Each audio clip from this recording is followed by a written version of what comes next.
Today, I welcome back to Mission Straight Talk, Dr. Calvin Sun, an absolutely fascinating guest who was last on Mission Straight Talk back in 2018 when he was a resident. He is now an emergency room physician and author of the recently released book, The Monsoon Diaries, a doctor's journey of hope and healing from the ER Frontlines to the far reaches of the world. Are you curious about his experience in the ER during COVID? And by the way, if you're not planning to become a doctor, much less an ER doctor, don't tune out. Dr. Sun is also the founder and CEO of Monsoon Diaries, a travel company that takes students and young professionals with busy schedules to all kinds of exotic, adventure-filled locations around the world. Welcome to Admission Straight Talk, the podcast dedicated to graduate admissions and helping you approach the application process thoughtfully and successfully. Your host is Accepted's founder and world-renowned admissions guru, Linda Abraham. At Accepted, our mission is to get you to that unforgettable moment when you read your acceptance email and shout, "Yes, I'm in!" Confident you'll be attending the perfect program to help you launch the career of your dreams. Welcome to the 493rd episode of Admission Straight Talk, Accepted's podcast. Thanks for joining me. Given the time of year, I'd like to highlight for today's listeners a wonderful resource if and when you're invited to a medical school interview. Accepted's free download called The Ultimate Guide to Medical School Interview Success. In the guide, you learn how to prepare for interviews, including the difficult questions, how to make sure your body language matches your intent, and what is proper follow-up after your interview. Grab your free copy at accepted.com/ultimatemediv, ULTIMATEMEDIV, and enhance your chance of acceptance. It's really hard to summarize Dr. Calvin Sun's bio, but I'll try anyway. Calvin graduated from Columbia in 2008. In 2014, he graduated from SUNY Downstate College of Medicine and then began his residency in emergency medicine at Montefiore and Jacobi Medical Centers. He also was the director of resident wellness at Jacobi. In his non-existent spare time in medical school, he somehow managed to found and now runs the Monsoon Diaries, which he describes as a blog turned travel company. The Monsoon Diaries organizes flexible, budget trips and has gone to over 128 countries in the past 6 years. He's also a filmmaker, popular speaker, and activist in the Asian American community, emergency room physician, and at one time, at least, was clinical assistant professor of emergency medicine. Dr. Calvin Sun, welcome to Admission Straight Talk, or I should say, welcome back to Admission Straight Talk. It's so good to be back. Thank you for having me. It's always a pleasure to speak with you. Thank you for joining me. Now, you've been a little busy in the last 4 years, not to mention the last two and a half. So I'm not going to ask my usual intro questions. Listeners, I strongly recommend, I invite you to listen to accepted.com/254 for the incredible story of how Calvin Sun became Dr. Sun and founded Monsoon Diaries, the travel company. For now, I'd like to ask you how you came to write your just released book, The Monsoon Diaries, a doctor's journey of hope and healing from the ER Frontlines to the far reaches of the world. What's the story behind the book? The story is my life in a nutshell in a show don't tell fashion. It can also be seen as a love letter of gratitude because it's being released at the tail end of what we hope to be the end of the worst of the pandemic. And I was approached by a literary agent 2 years ago, totally cold approach, January 2021, asked if I'd be interested in writing a book. And I think I had spoke to you in our prior podcast episode 254 that I have this habit of writing, which what caused this Monsoon Diaries blog turn into a community, because I was writing live and blogging live on my travels while as a full-time medical student. People started following along and it turned itself into a community. During the pandemic, I did the same thing. We couldn't travel during the pandemic. So it was not ethical. So I worked all the time and I blogged about it in the same way I would on a trip because it was all new territory, new frontiers. That's the only thing I knew how to do to keep myself alive when I couldn't travel. It was the next best thing. And people followed along, one of whom was a literary agent who then wanted to turn it into a book. And I said, sure, that's the attitude of, why not? Right. And one thing led to another. And 2 years later, we now have a published book by HarperCollins in bookstores since September 27th. That's right. That's right. What do you hope people take away from the Monsoon Diaries? I'm reading it right now. It's a short book, by the way. I just had a really, really busy week, so I haven't quite finished it. But what do you, as the author of the book, hope that people will take away from it? There are a few avenues, which it really depends on the reader. If you wanted to know what happened on the front lines of COVID, March to April, all the way through the lockdown into the end of the summer of 2020, you could just see it as such a simple account day by day, as if you were the fly on the wall or right next to me on my shoulder. And what's unique about the way we wrote this book was everybody knows what a doctor does, but how do we think? And that's what I inject into this narrative when I talk about COVID. What was going through my head? And I use a lot of different fonts and different stylistic creative licenses to go into my head, and also the dueling voices that a doctor may struggle with when they're facing something that's so unknown. That harkens back to what a medical student may struggle with, or a resident may struggle with, this imposter syndrome. Am I ready for what's facing me right now? Something that's so unknown, when lives are depending on these hands, my training, when I don't feel completely ready for.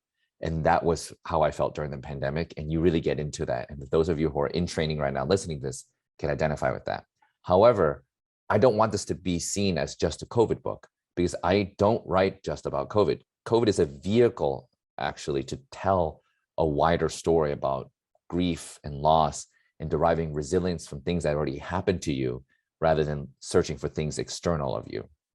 So those of you who like books and not necessarily need to know what happened in COVID, I know it's a hard topic to write about. People want to move on. This book is really for you as well. In fact, that's what I want to write this book for. COVID is just an example. It's a vehicle to tell a bigger story about resilience. And there are 2/3 of the book where I also write about 1/3 being my father's death, and how I just navigated through that. The lessons I learned from my father's death at a young age before I decided to go to medical school was the lessons I needed to rely on to, navigate through a pandemic and seeing so much death in front of me and so many other people losing their loved ones. And the other 1/3 being my travels, not exactly a negative thing like COVID or father's death, but it's an adventure. It's something new. It was full of stress. And those of you who are familiar with my prior episode on this podcast, it was not something I signed up for, but ended up loving it. And the irony is now I run trips for other people who already love travel more than I ever did when I first signed up. And the lessons from that, being comfortable, being uncomfortable, not really knowing yourself and being okay with that, and still embracing that side of you, even if you don't know too much of it, becoming a lesson that you can harness and use for future obstacles. And that for me would be the pandemic, when that finally rolled around after all my travels. And all of that coalesced into this book and these lessons. And I want for you to know that this can be applied to whatever you're going through. And The journey of life. Yeah, when you go through your next challenge, you can rely on this book and say, whatever it is, a father's death, travels, a trip, even something positive, or a pandemic, you know that you're not alone. That's absolutely true. There's an enormous amount of wisdom in there. Can I ask you how that connects with gratitude, which I completely agree it's not only so healthy, it's such a gift to approach life with gratitude. But how does what you just said connect to gratitude? The very moment here right now, those of you who are listening right now, the words that we're speaking right now, this connection that we're having, this discussion, whether it's you asking the questions, you listening to my answers, those are investments into the future. Your future is now. The best thing you can do to invest in the future is give all you can give in the present moment. And that's gratitude, knowing that every waking moment, every passing minute that you have on this planet right now is an opportunity for gratitude. And you are only able to realize that when you also see that you're here because of all the things that got you to where you are right now. And those are the things that happened in the past. And that includes all the terrible things, all the challenges, all the challenges, things that you thought that will never change. And what I want the reader to understand is that there are plenty of things that have happened in our past lives, whether it's the loss of a loved one, a rejection, the loss of a job, something traumatic, something that you thought will never change. These discrete events will never change. And you think at the time it's going to stay with you for the rest of your life. It will. But what's remarkable when I wrote this book, and I want the reader to appreciate from showing that talent, I'm not going to tell it to you, I hope you just feel it, is that even that event won't change, and we'll take the pandemic as an example, that's never going to leave us. Our attitudes to that event can change and evolve as long as you are brave and courageous enough to be willing to revisit it over and over and over again, to sit with the feelings, label them, let them pass through, rather than trying to ignore them and in the sense of trying to overcome it, ignore and try to move on. Revisit it, honor it, go through the process of grief in a brave sense, to create those brave spaces so that it finally can leave you and let go in a more holistic, organic way. And that way, when you think of them again, your attitudes to that event that once had tormented you is now some of a comfortable friend that guides you to overcome challenges in the present and the future. And then when it comes to the future, that's, you know that you already are investing in that right now. Right. In reading the book, it seemed like you felt first responders and healthcare workers were almost sacrificed during the pandemic. They were not given enough PPE. They didn't have the right equipment. Do you think the healthcare system is any better prepared for a pandemic or some kind of horrible mass casualty event than it was in 2020? Absolutely not. We're not. We didn't learn a thing. No. I think we may have a few more sources of PPE, but that's a Band-Aid on the fundamental root cause of a healthcare system that was bound to collapse. If you ask me, the healthcare system did collapse. We had to ration care in a developed country like the United States of America in the year 2020. There were ambulances that refused to pick up cardiac arrest cases because there was too many. That means if you had a heart attack or you dropped dead, you would be put on a line, and they may not take you if they couldn't get your pulse in the field to take you to a hospital where we could probably save you, because the hospitals were full. It was understandable at the time. And, I don't think the structures are in place that creates a sustainable change, that if this were to happen again, we wouldn't repeat the same mistakes, because we have been. Monkeypox was a temporary scare right now, but like when it first exploded in the past couple of months, people still couldn't find a way to get access to care or understanding how to test, or, even getting a vaccine that's more than 30, 40 years old. Right. All right. Now, one of the things you did, and you mentioned it a little bit earlier in the podcast, but in the book, you frequently talk about how you were very active on social media during the pandemic. And I think that's how your book agent found you, right? You were talking about blogging, but from the book, I sensed it wasn't just the blog. It was more than that. I don't know exactly which social media you were using, whether it was LinkedIn, Instagram, Twitter, whatever. What motivated you to be so active at that time? Was it just, as you said, a replacement for the blogging and social media reporting that you did when you were traveling, and in essence, you were on a journey? What was the impact of your social media initiative? It was just habits. I knew it's like brushing your teeth. That brushing teeth is good for you, but there are some nights you come home late after socializing with friends. The bed looks very tempting, and you just I'll just skip one night. Sometimes people even want to change into pajamas. I'll just sleep in my clothes. But there is something part of you that will stop that temptation and make you somehow go through the motions of brushing your teeth, changing out of your clothes into your pajamas, and going to bed normally, even though your brain says, I don't want to do this. Just one night. Maybe you're too tired, too lazy. These habits compel you to do things when your will falters, and they're so powerful. There's nothing bigger than the small things. And I had a habit of writing during medical school and writing during my travels during medical school to show others that I was able to do it. I was able to travel to now, it was, I think, 120 countries during 60 countries during medical school, 70 during residency. And I've been to 50 more since. So it's about 200 countries and territories in the last 10, 12 years. And I didn't start traveling until I was 23. Didn't start medical school until I was 25. And these are habits. They all add up over time. Every trip was like, this is the last one I'm going to do. And then every time I came back, I was like, well, there may be an opportunity for another one. And as soon it became a habit. There are many times when I was in an airplane and I was not happy. I was like, I'd rather be at home in my bed, with a full weekend instead of going on another trip that I promised to myself I would do a month prior. But I'm always a man of my word. And when it comes to following through my promises, I always follow through. And those are habits as well. So being on the trip, writing about it and putting it on social media so that other people can be inspired and also live their lives and knowing that they can do it too. Or even reach out to me and ask for me to take them along on my trips, which I'm happy to do. That also became a habit. By the time COVID came around, that was the adventure I didn't sign up for, but it was new. I didn't want it. I still don't want it. I wish it never happened, but you can't change that. We just talked about that. It's discrete events. You can't change that. But my attitude towards COVID, as much as I hate the pandemic and hated what it done to me and my family and my loved ones and all the people all my patients, my attitude towards it is one of active acceptance. Before it was resignation, it was despair, it was despondency, but now it's active acceptance. It happened. I can't change it. Attitude towards it changed in that it inspired me to keep writing when I wasn't traveling. And that's something I wasn't used to.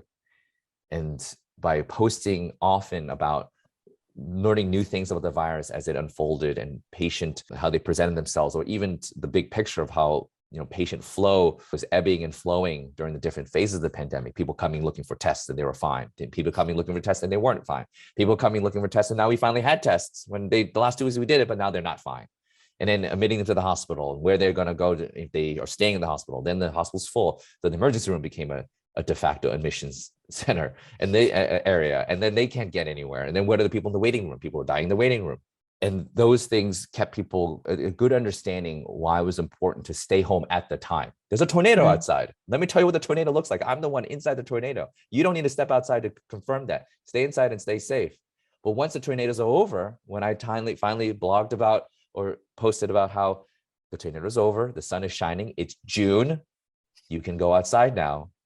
There's no need to stay home. The virus doesn't spread outdoors. These are things that I'm learning. That also resonated with my people that are reading, and we were able to guide each other.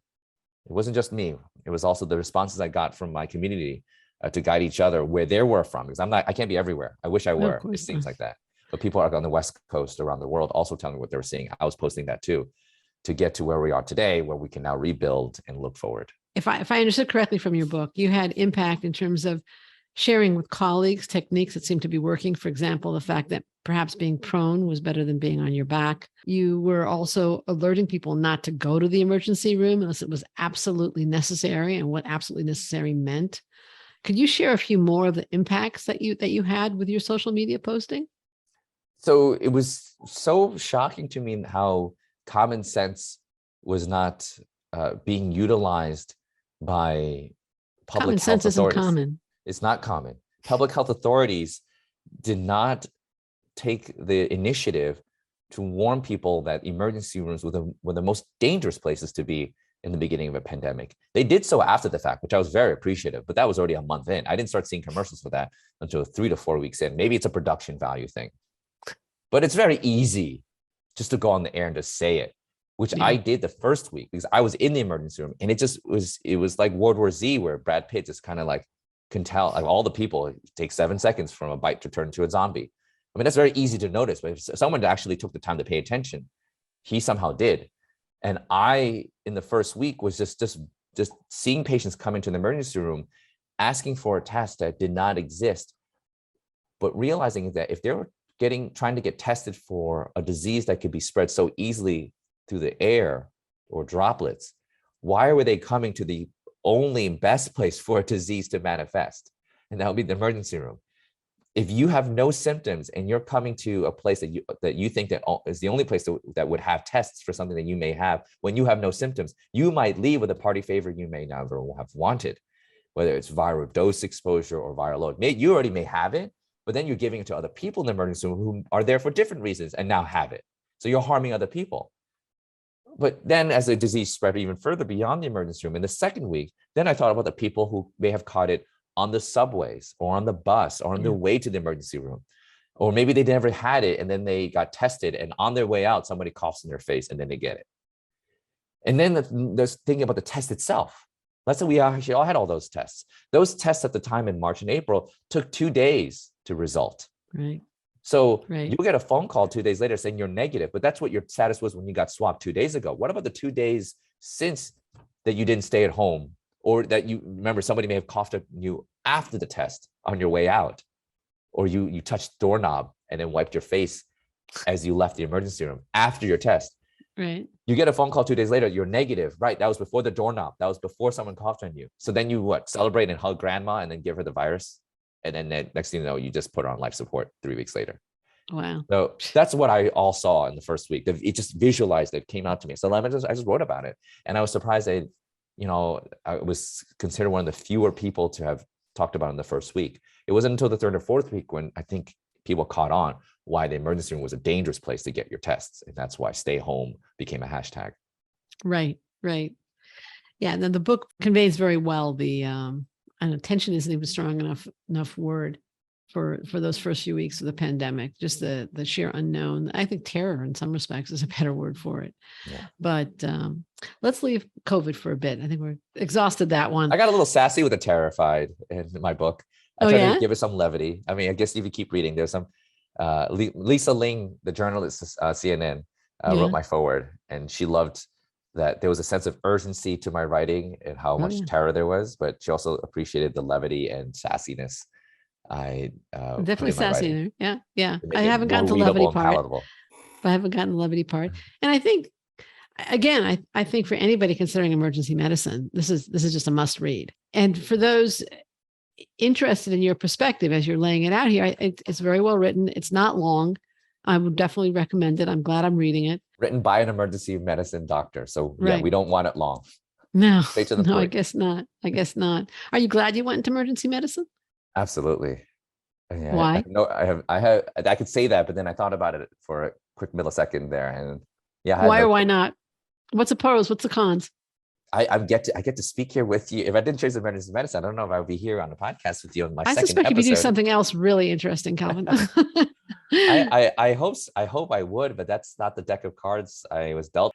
Emergency medicine, as I said in the last episode with you, was the closest thing to bartending I could think of. And I loved bartending. I still love it. I remember that.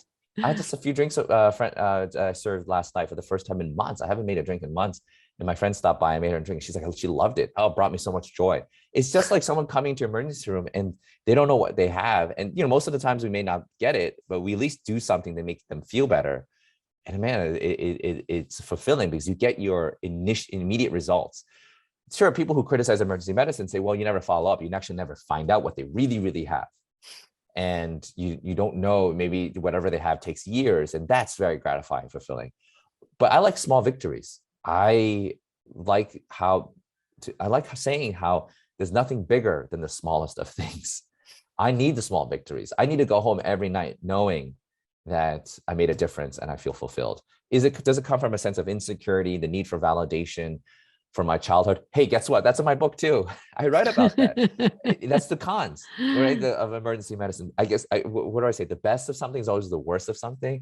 The pros and cons of emergency medicine. Flip side. Yeah, it's very fast. It's very fast paced. You may never figure out what that person has, but at least you'll get a little bit of a sense of gratification with the small victories you get with your immediate life-saving maneuvers or techniques, or the tests that you do are done much more quickly. The results you get are much more expedient. So they have an answer. At least they may not know what they have, but they can go home with the reassurance knowing what they don't have. Right. And that also adds up. And so I totally get it. The cons is you never know what they really have. You got to keep moving. And that may feel like a treadmill, a hedonistic treadmill. But I explore that in my book, where I try to see if it doesn't come from the sense of need for validation after my father's death. Right. And you also, I think the goal in the emergency room is to stabilize somebody so that they can get to somebody else who can figure out what's really wrong or send them home if they don't need further care or something. Is that true? Or yeah, I read in my book how it's like time travel. If you're a big sci-fi geek nerd and you love time travel movies, emergency medicine is time travel. You are controlling time. They came into something where if before modern medicine or before emergency room, or if your emergency room didn't exist, they would have minutes left to live. Let's say, okay, that's a little dramatic. How about 1 hour left to live?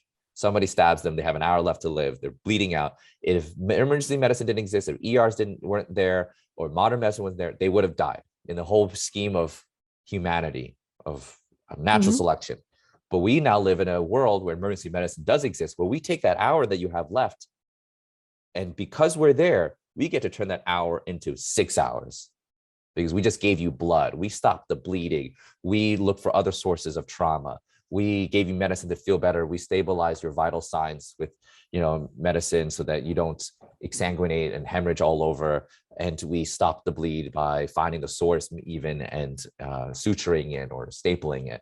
And then we call down our colleagues from upstairs who are busy in the middle of their elective surgeries or their, patients that they've known for years. Once they finish and wrap that up, we hold them, we let them know, we hold them accountable. But in the meantime, we are stabilizing and stretching that 1 hour to 6 hours. We may not be the one to take the bullet out or open the chest up, and we still do some of that too. But we got to keep seeing new patients. But we take that 6 hours now where they have the time to come downstairs, take you to the operating room upstairs in a much cleaner environment, and then sedate you fully, actually get you back to 100%. And then as we're seeing more people, we're taking maybe you come in for something that will kill you in 5 days, a tick bite, or a snake bite, or something that needs a hyperbaric treatment, carbon monoxide poisoning. Something feels a little off, and I ask you one question. You found out that you left the gas stove the whole time. I take those 5 days and I turn into weeks, 2 weeks, so that because I decide to admit you to the hospital and they work out the poison out of your body, and then weeks become months and months become years, and then you get to live again. That's time travel. That's time manipulation. That's amazing. That must be extraordinarily gratifying too. Speaking of gratitude, it's easy to forget. It is so, I'm so grateful, but it's conversations like these that we are having, Linda, that makes me grateful, because unfortunately the cons is that in emergency medicine, you don't have the time to think about these things. So most of my colleagues don't have the time to take a deep breath because they're so busy trying to do time manipulation. They're not even realizing they're manipulating time and doing all these amazing things, because there's also the plenty of drunks and people who are abusing the system, who don't need to be there, looking for tests that don't exist during a pandemic, that also deflate us. But when we stop to write, not everyone's going to write a book, but to just write in general, or to have conversations like these on a podcast, which I'm so grateful to have the opportunity of doing, that allows me to channel gratitude in a more holistic sense. What should M3s or M4s or even pre-meds thinking of emergency medicine realize about the field, other than the time travel that you've been so articulate about, before entering the field? What should they be thinking about that you didn't think about before you entered the field, or that they don't commonly think about? I believe that emergency medicine is going to change by the time they apply in about 2 to 3 years because of the pandemic. There are things that you should be wary about in terms of, is it going to be working for a hospital system or a physician group? And that's always an amorphous, a moving target. No one can really predict for sure. But the ultimate bottom line is that there will always be emergencies, and there will always be payment for your expertise in emergencies. So the job security is, on the long run, is going to be just fine. In the immediate sense, it's going to be a little nerve-wracking, but you can say the same for every single medical specialty. You can say that for every single job out there. So you might as well just, if you're scared of what you are hearing about emergency medicine, you might as well just move to a deserted island and hunt or harvest coconuts, because no job is secure post-pandemic in an economic recovery during the middle of what looks like to be the next World War III. Hopefully not. You don't know. And the best that you can, but you can rely on the fact that, at least with emergency medicine, since that's the question, is that there always will be emergencies, and there always will be people that need you during emergencies. So you will have a skill, you will learn a skill that is forever investable, forever, that will pay back dividends, whether it's for not just a job or job security, which is, I think, great in my experience, but also for your loved ones and for yourself, and understanding the world, the chaotic world that is around you. These skills that you learn in emergency medicine transcend just your job. It applies to everything else and how you see the world, and derives an order to this otherwise chaotic place and universe. I have a friend whose son went into emergency medicine, and I asked her recently how he likes it. And she said he liked it much more when he first got into it. Since then, he's married. He's had a couple of kids. And she said he loved the fast pace when he was younger. Now he sometimes feels like he has to decompress before he walks in the door to his wife and two young children. Do you ever feel like that? Like it's almost too much? Or did you ever feel like Yeah, that during the pandemic in particular? I wrote a memoir and that required a year of decompression after Okay. a pandemic. But and I get it. He needed to compress after a really tough shift. I needed to compress after a pandemic of very, very tough shifts that were happening daily. The work-life balance was skewed during the pandemic. I usually recharge through travel. That is the way I fill my cup. And a lot of people do gym, yoga, hanging out with friends, going to Vegas, going on a ski trip. For me, was to leave on a Friday, come back on a Sunday on an international trip, looking for the cheapest flights, hack fares, and then bringing people along to make it sustainable. And I think that it paid off dividends. It was an investment where I'm so grateful to having had those experiences and adventures that during the pandemic, when I couldn't travel, I was able to relive those experiences through my photos and my blog posts at the time.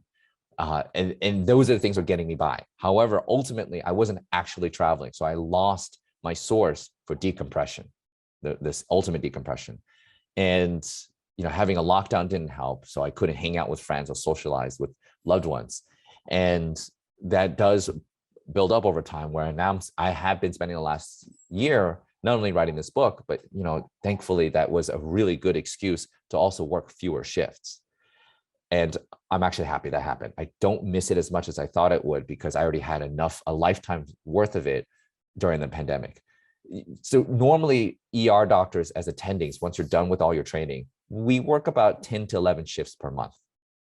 That's full time, which is great. That means 20 days off as quote unquote weekends without having to use your vacation time. So those of you who are thinking about it, that's awesome.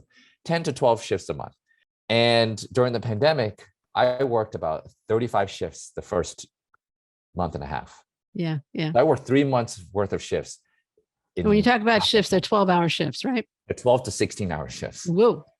Yeah. And the shortest being 10. Sometimes I do 4 in one place, 8 another place. I would do 2 shifts in 2 different places in a single day. I wrote about that in the book, and I'm just like, I'm going crazy. But at least I was a per diem. I am a per diem doctor by choice, which means I get to choose different hospitals to work in.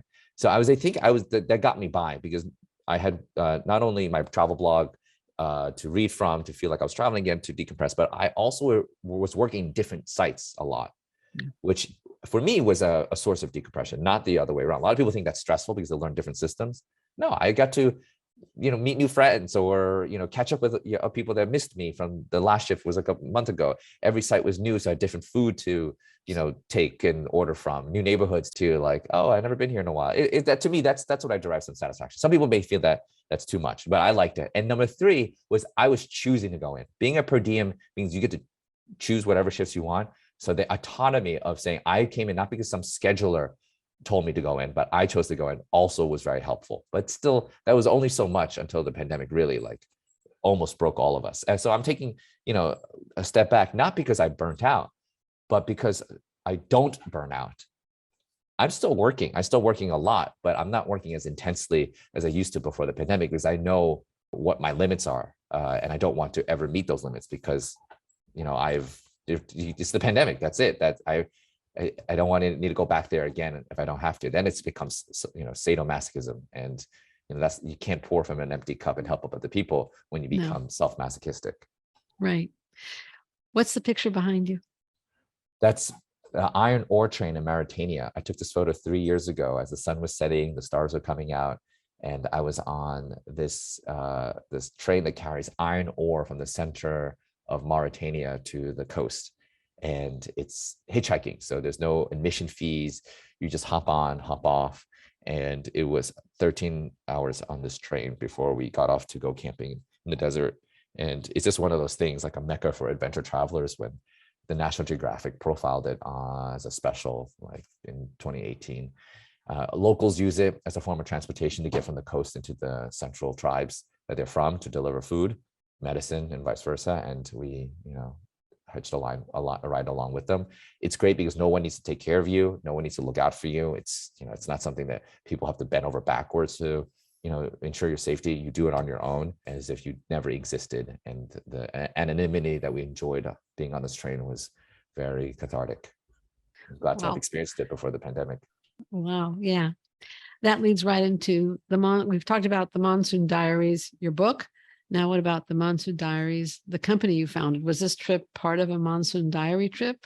Yes, it was. Every trip I do is considered a Monsoon Diaries trip, whether I go out alone and blog travel solo, which is now super rare, or more often, people just start showing up and joining me along for the ride.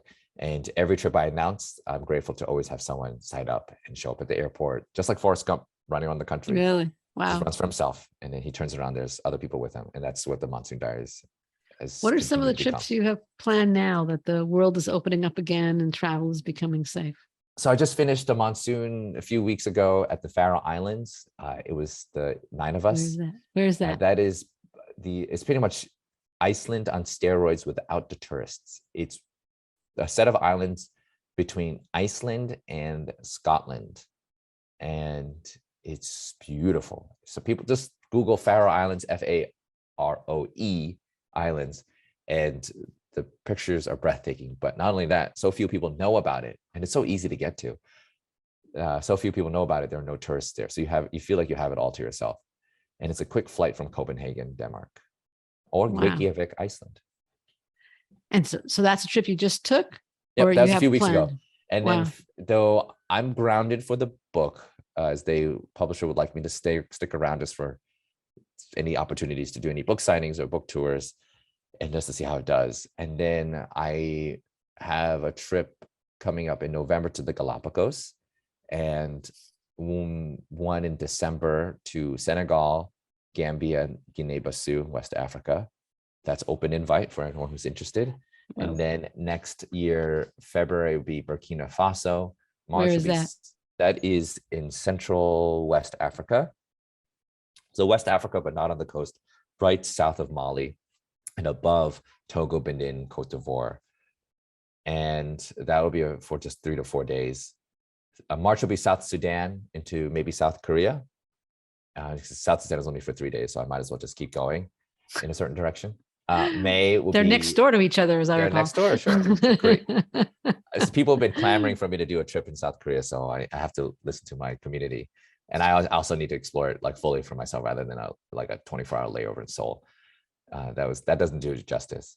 Right. May is East Africa, and July maybe Greek island hopping and Belgium, and then August is Papua New Guinea.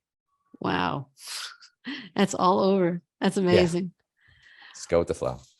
Can you give a favorite trip or a most beautiful place, or Most like beautiful, asking you to name a favorite child? Yeah, exactly. That's what I say. How can you choose favorites among children? But I can do superlatives. Most beautiful is Greenland, Antarctica, Namibia, and I would say recently I was in Svalbard and Faroe Islands, and they're up there. But definitely those three by far. Okay. Most fun is Cuba. Most magical is New Zealand. Wow. The region I just find myself going back to over and over and over again is South Asia. So Pakistan, India, Bangladesh, Sri Lanka, Nepal. I have yet to go to Bhutan. So that's my last place for that area. The most fascinatingly weird and interesting is North Korea, Myanmar. I went in 2010 before all this went down. North Korea, Myanmar, and Turkmenistan. The most underrated is Slovenia. It's like the most surprising. The best food is Iran, Spain, and Japan. And the most convenient but still adventurous, like the opposite extremes where I could turn my brain off because it's so easy, but it's also the most adventurous in that it's not that easy, is Japan. Fascinating. Wow. Is there anything you would have liked me to ask you? Anything that Anything you want to just say at this point in terms of the emergency room, the book, COVID, travel, the Monsoon Diary book, the Monsoon Diary travel community?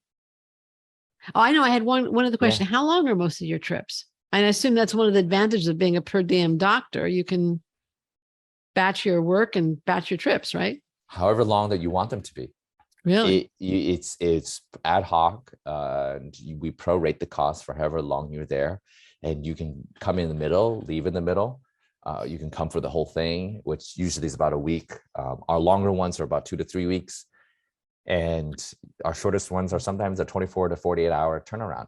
We leave on Wow. Friday, come back on Sunday, and they So they're all really for depends. young professionals and students. I mean, that's It's for everybody though. We are taking like we just had a yacht week trip last year in September in Sardinia and Corsica, and yacht week is essentially spring break for adults or Burning Man on water. And we've had, two people above in their 60s join us, and they with families and kids, but they left the kids behind and joined us, and they had tons of fun. And it really, emotion knows no age limits, and we don't have any age limits that we will join. So we're happy to have you. We have a lot of mother-daughter combos come join us. We haven't had any father sons for some reason, but a lot that's of mothers interesting. come along with, and they bring their daughters, and it's been a lot of fun to have them. So the more the merrier. All right. So I'm going to ask one more time. Any closing words? Anything you would have liked me to ask you? Please go out there and pick up a copy of my book, The Monsoon Diaries. I really do not want this to be seen as a COVID only book, if those of you are reluctant or buying it for that reason, because it's really a book about what you can do with your life when you have no idea what you're doing. That to be comfortable with the uncomfortable. And those of you who are stuck at the crossroads listening to this and wondering, like, I want this life, or I want a life that's kind of like this, or how do I make it my own life? Or I'm not sure if I'm applying to this because my parents want me to, or do I want to? Either way, stasis, sitting with your feelings, all that is very valuable, but life keeps moving. And in order to be comfortable with that motion, is to be comfortable with staying and taking a breath and seeing, where do you begin? And a lot of times the answer is not knowing, to say, I don't know. And when that happens, if you can feel very lonely. And my story out there is really for those of you who need that reassurance to know that you're not alone, that I am only here now because I felt comfortable with staying with the uncomfortable.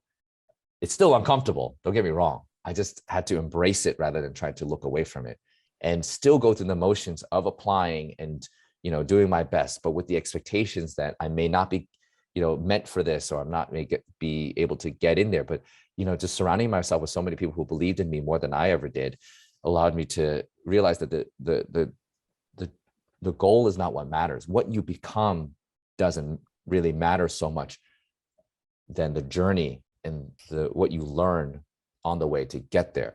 Had I not traveled, had I just embraced medical school and just applied for it, had my dad still been alive and just did it, I still would have been a doctor. I'd still probably be on this podcast talking to you, but we wouldn't be talking about a book or my travels. I would just talk about the nuts and bolts of how to apply to medical school, things that we talked about in the beginning of the podcast. Everybody knows what a doctor does. You don't need that. You can look up it in a textbook.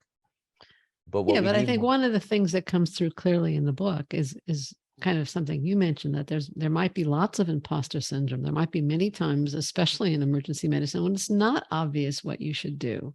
exactly. It's And exactly you 100%. talked several times in the book about embracing the fear. There was fear. Am I doing the right thing? Am I not doing the right thing? I don't know what I'm doing. Exactly. It's not so much what you become, it's how you become it, how you think, and what the thought process, and even embracing the dilemmas that go on your brain and being comfortable with it illustrates the kind of person you are. As we go through life, our changing attitudes to discrete things is what I think defines a person. And I kind of liken that to a roller coaster. We don't need to know what the roller coaster is. I don't need to know there are 3 loops, 5 drops, a G-force here and left. Just enjoy the roller coaster. It may not feel comfortable, especially if it's your first roller coaster, but you know that one day you'll look back and say, wow, I'm glad I went on that. Just trust the process. And this book illustrates that. No matter how uncomfortable you are, wherever you are in your process, I hope this book provides some kind of solace and familiarity to you, to know that you're not alone. And I'm right there with you, being a fly on your wall, sitting next to your shoulder, going through what you're going through, and knowing that you will get to where you need to be. You just don't need to know what it looks like. Just invest all you can in the present.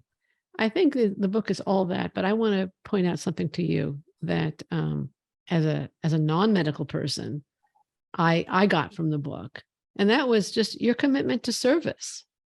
Yeah. You knew that there was risk to your health, a serious risk to your health by going in and day out, and you still did it. And that was the same thing with every other healthcare person or first responder. And that was clearly a fear that you had. It was very obvious in the book that you were concerned about it, and you were really ticked that you didn't have the PPE and you didn't have the masks and the appropriate material to protect yourself, but you still did it. Yeah. So that commitment to service, which first of all, I and everybody else listening should be very appreciative of, is one thing. But I think that that's something that clearly comes through the book, and you are very modestly not highlighting it. But that's Thank you. something that every doctor is doing. Every It- first person responder, every nurse, every janitor in a hospital, they're all doing it. Thank you. It means more to me than you know, hearing that. And it's hard because I mentioned this book as well. During your medical training, we're so accustomed to making a habit of putting and advocating our patients before us, the wounded warrior mentality, where we sacrifice our youth to learn all this material, to stay up late hours in the night to take care of the sick and dying, some of who will not be awake and be aware who's taking care of them, or even know who to thank when they leave the hospital, or may not be even happy that they're there, and may reject our efforts to care for them. And we have to determine capacity and whether they can decide that all that we do all that work, that thinking, knowing that the thank you is not what we're looking for at the end of the day. And that became a habit. So to hear you say that is so uncomfortable, and I have to be comfortable with it, because that's my mantra. Right. To be thanked. I also can express gratitude. Yes, you can, and I really much appreciate. I'm grateful for that. Thank you. And You're welcome. that the dedication to service is something I don't want to say it. It's because I couldn't describe it. I mean, it's like, how do I describe loving someone? You don't say that you love them. I mean, you should say that often, but sometimes you just know you are in love with them, that that you love something. You don't need to say it because it goes beyond words.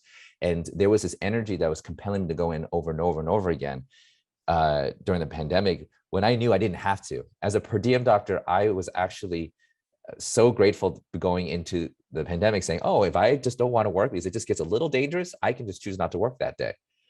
But right now I can do it because it doesn't look to be so bad. But then by the time mid-March and late March came around, I was finding myself working all the time. And I'm like, I promised myself not to do this, but I can't help but to go in. And then when someone asks me, it's like, why are you doing this? You don't have to be here. You're per diem. No one's telling you to go in. The first thought of me is like, isn't this what love is? I guess like it's a temporary form of insanity. Like you put yourself in harm's way for the better of something, some higher thing, the emotion that you can't explain, whether it's for another person or a calling or a profession or vocation, a commitment. Yeah. And it doesn't make sense until you look back and you realize how it connects, and you feel like, oh, this is the person I was, not this the is the selfish person you became. Yeah, not the selfish per diem doctor who says, oh, I'm just going to work for myself. You surprise yourself. And that's the beauty of life, the changing attitudes to the very same job, to the very same challenges. My attitude towards the way I see my profession changed after the pandemic. And I needed to write about that. And, it's to this day, I'm still struggling to explain it, but the book comes pretty close. That's what, service is. I can close with, I had a friend who came by and she asked me, why do you do all this? And I'm like, you remember me from college and high school. I was this insecure brat. I was insecure. My dad died when I was young. I was parentless. And I, finished my last 2 years of college, like yearning for validation. And I was insecure because, no one, was at home to make me feel good. And I didn't mind that. I was actually embracing my insecurity because it gave me the energy to fuel to like do service for other people, making me feel good. The baby in the well argument. Those of you who are students, philosophy students know that one. Like, am I taking care of this because it makes me feel good or because it's the right thing to do? And then she was just like, it's okay to let go of that insecurity. Do the work to let it go. Don't hold on to it as like, oh, this is my only way to be a good person. Once you let go of that insecurity, you might actually find yourself still doing those things, but actually enjoying it just for the sake of the act of service. This is the higher calling. So you might be able to surprise yourself. And she was right. Wonderful. I'm very grateful to her. to be able to see that more than I had seen that in myself, which is a running theme of my life. Wonderful. It's a great note to close on. Calvin, I think we're just about out of time. Where can listeners find you online and learn more about the Monsoon Diaries, both the excellent book and the travel community? I'll try to keep it simple. It's the name of the book.com, monsoondiaries.com, without the duh. So monsoondiaries.com. You can also follow me on social media, on my Instagram, instagram.com/Monsoon Diaries. The same goes for Facebook. The handle is Monsoon Diaries, as well as Twitter, Monsoon Diaries. And they all lead to the same place. And I am responsive to messages. I read everything. And I look forward to hearing your feedback. And hopefully my story and my book out there touches someone and motivates them to live their best life, no matter how dark of a space they're in then. I'm right there with you. I have been there with you. And I'm happy to help you navigate and guide you through that space to a better tomorrow. Wonderful offer. Thank you again. We're going to link to the Monsoon Diaries, both the book and the travel company, which I think are actually available at the same website, as well as to other resources related to this podcast. And you can find it all at accepted.com/493. Listener, thank you too for joining Dr. Calvin Sun and me for Admission Straight Talk's 493rd episode. If you find the show worthwhile, I have a favor to ask. Please tell your friends about the podcast. Your doing so helps us spread the news about Admission Straight Talk, and your friends will appreciate the tip too. Quick reminder, grab your copy after you finish reading the Monsoon Diaries, or maybe before. Grab your free copy of The Ultimate Guide to Medical School Interview Success at accepted.com/ultimatemediv and do it today. Thanks again for coming. This is Admission Straight Talk, produced by Accepted, and I am your host, Linda Abraham. I'll talk to you again next week.